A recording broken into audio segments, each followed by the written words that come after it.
Hello दोस्तों, तो today is our topic is mitosis. तो माइटोसिस होता क्या है? Mitosis is the process by which a cell replicates its chromosome and then segregate them. जिसमें कि कोई सेल सबसे पहले अपने क्रोमोसोम को क्या करती है?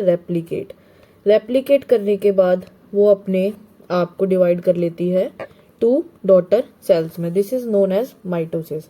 Produces two identical nuclei in preparation for cell division. So basically cell division में होता क्या है? This is our cell cycle. ये डिवाइडेड होता है अलग डिफरेंट फेजेस में। G1 S G2 phase and this complete phase is known as mitosis phase.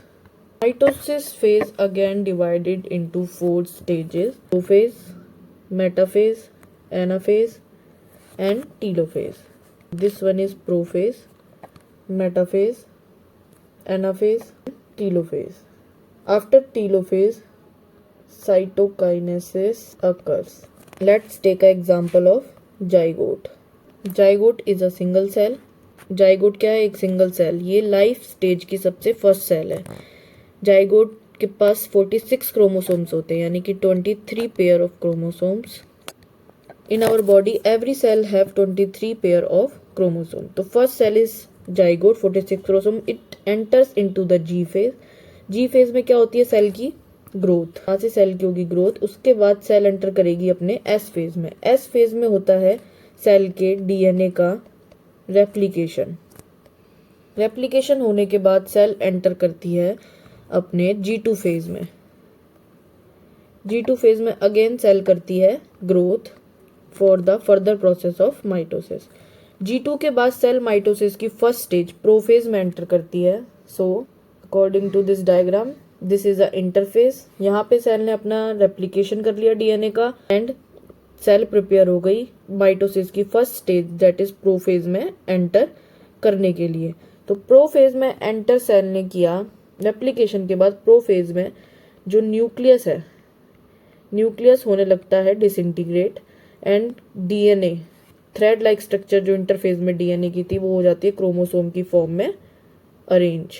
This is the structure of chromosome and the spindle fibre goes to the opposite poles. After prophase cell enters into the metaphase. So metaphase में prophase के बाद chromosome align हो जाते हैं एक single plate पे। उसके बाद स्पिंडल फाइबर्स में से निकलती हैं इस टाइप से ester rays.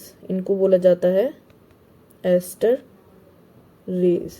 These ester rays attaches to the middle portion of chromosome that is known as kinetochore. Kinetochore से अटैच होने के बाद नेक्स्ट फेज इज एनाफेज।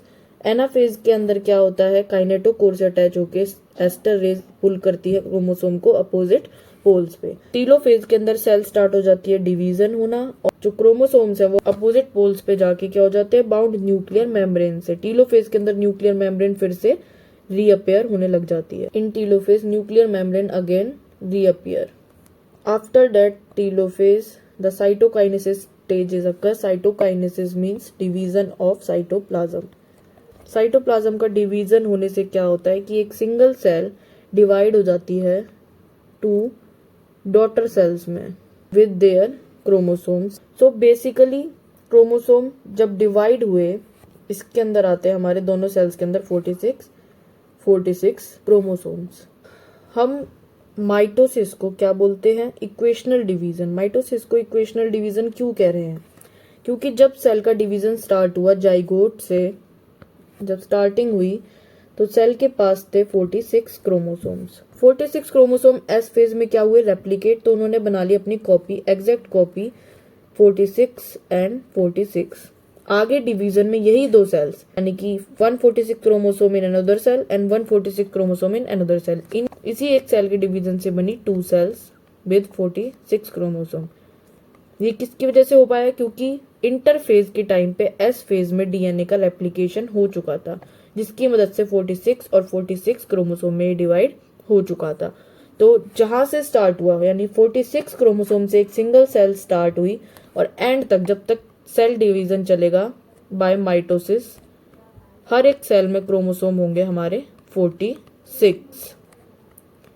सो इस प्रोसेस से जाइगोट डिवाइड करेगा। After so many mitosis divisions it forms the group of cells. अब group of cells क्या होता है? टिश्यू। टिश्यू से क्या बनेंगे? And group of tissues form organs, and organ, group of many organs form organ system, and ultimately it forms organism.